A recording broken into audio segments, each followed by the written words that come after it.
Every founder eventually hears the same advice. Fail fast, failure is the best teacher. But Usama, you don't believe that? Hello, Sam. Hello, everyone. No, I think failure is a lousy teacher.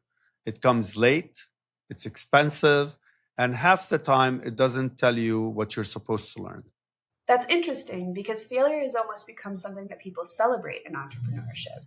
It's treated like proof that you're taking risks. Right, but I think failure isn't the objective here. The failure itself is not valuable. The data that you learn from it is what's valuable. And so that's a distinction. Like people wear failure proud, but really that's not your objective. Your objective is to learn, and get to your target and succeed. And so the focus here is on success and how much do you learn from each and every failure. Do you have any personal examples of this? I do. When we started opening international offices, I came up with these templates and these, all these different things that we had to do and assumptions.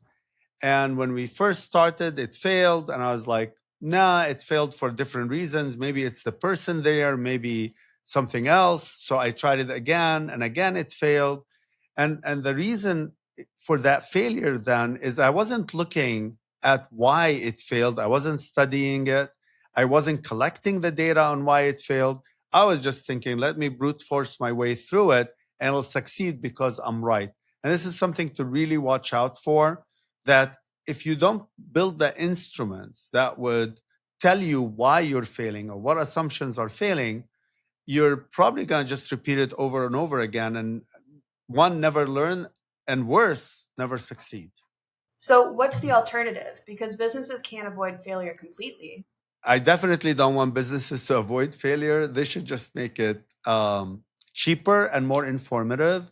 If we take the aviation industry, for instance, when an accident happens, they have so much data that they can look at.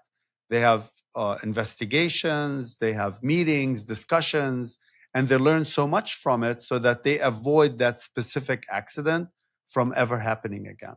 So, aviation didn't get safer by failing more. It got safer by building better systems to learn from that failure. Exactly. It's progressive elaboration. I can think of like cartography. I'm sure when they created the world map initially, it wasn't that accurate and many ships ran aground. But then after a while, they started fixing them slowly. And those maps became extremely accurate. And kind of that's the approach that I think businesses should take. So, how do founders apply this in the workplace, though? Well, for founders, it's like, what's the hypothesis? What's the cheapest way to get there? And what lessons do I need to learn from it in case something goes wrong so that next time I do it better? So, the goal isn't to fail more, it's to learn faster. Exactly. But one warning about all of this is what we're describing is small, mid-sized businesses doing things that we currently do. But if you're entering into a science that we haven't done before, like quantum physics or, even the AI today or rockets and, kind of going to Mars and stuff, those are big, colossal projects and they do require a lot of money and a lot of colossal failures. So that's completely different.